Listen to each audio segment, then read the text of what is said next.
Sales Babble is sponsored by Wingman, your source for actionable sales intelligence. This is the Sales Babble Podcast, episode 417, How to Sell by Not Selling.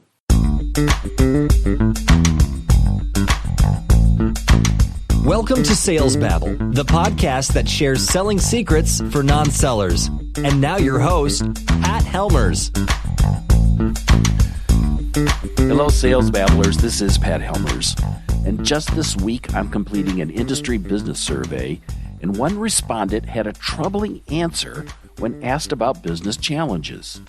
They said, quote, "I have to be a shark instead of an honest businessman."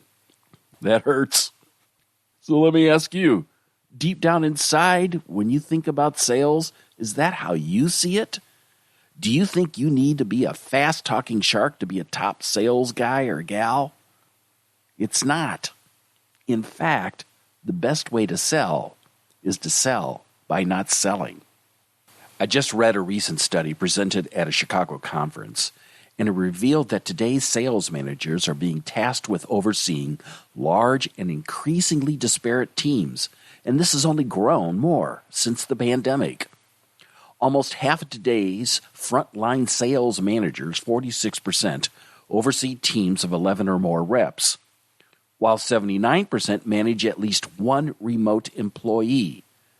As a result, 1 in 3 sales managers don't have enough time to provide the coaching necessary to drive their team's success. This is where our sponsor Wingman comes in. Wingman helps sales managers onboard reps faster, using a database of winning pitches for every topic, like discovery, demos, and closes. These are topics reps can listen to, learn from, and adapt into their own style.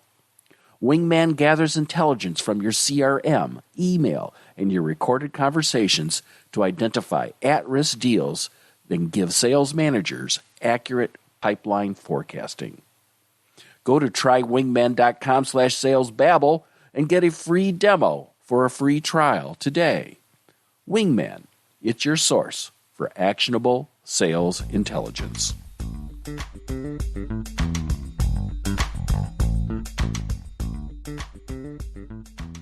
And now, today's chapter.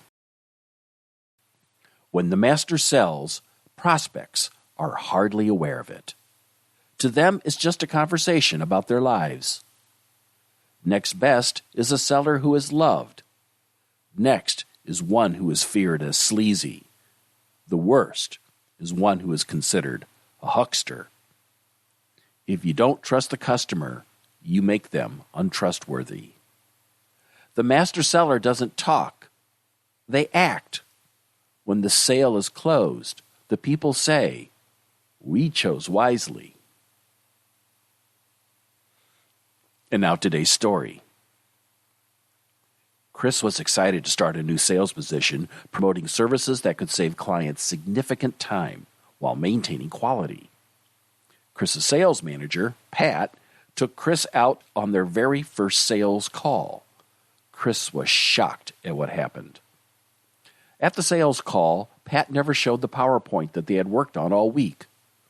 When they arrived, Pat commented on one of their marketing posters on the wall. It was a new product, and the prospects were quick to start talking about it. Then the conversation wound around trends in the industry, the customers' yearly goals, challenges with supply chains, which led to the services Pat and Chris came to talk about. Before Chris knew it, the prospects requested a quote for a 3-year contract. "How did you do that?" asked Chris. "We never even showed them the slide deck. All you did was talk to them." "Well, not exactly," said Pat. "If you noticed, what I really did was just ask a few targeted questions and let them tell us what they want and what they need. When I saw they had that one quality issue, I merely mentioned our solution, and bingo, they got excited. My goal is always to have the buyer know they chose wisely and of their own accord. That's what I call master selling."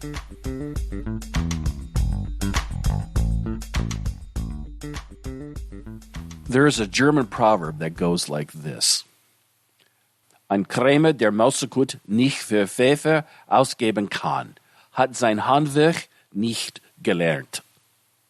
Or translated, a huckster who cannot pass off mouse turd for pepper has not learned his trade. Ick. Ick. Ick. Time and again, I meet people who think that this is what sales is all about, tricking people into buying your crap. This isn't the case at all. Trust your customers, know their business, and if you listen, you will know if you can help. There's no need to arm twist or to be unethical.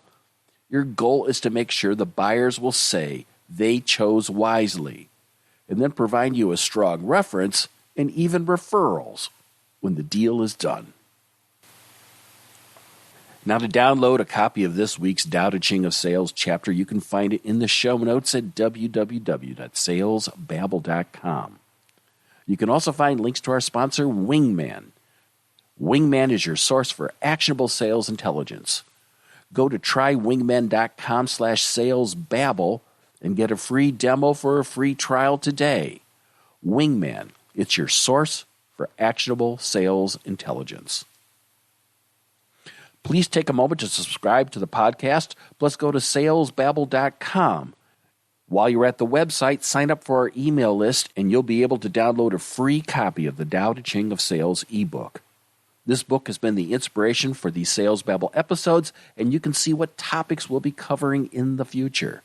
Use this book for your daily inspiration with short one-page chapters on a balanced, non-pushy approach when selling. Now, if you found value in this episode, please share it with a friend, just one person who's open to growing their selling skills. If you got a question or a comment about this episode or any episode, don't hesitate to reach out and connect with me on LinkedIn. Let's set up a time to talk for coffee. Maybe we can do a video chat. That's all I've got for this week, folks. Until next Tuesday, take care and have a highly successful and a profitable selling day.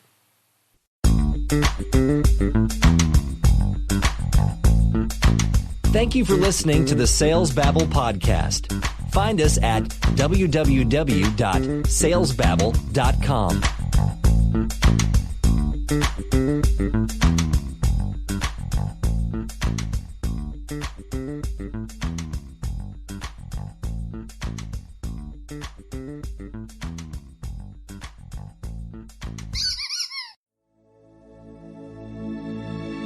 This is a production of Habanero Media.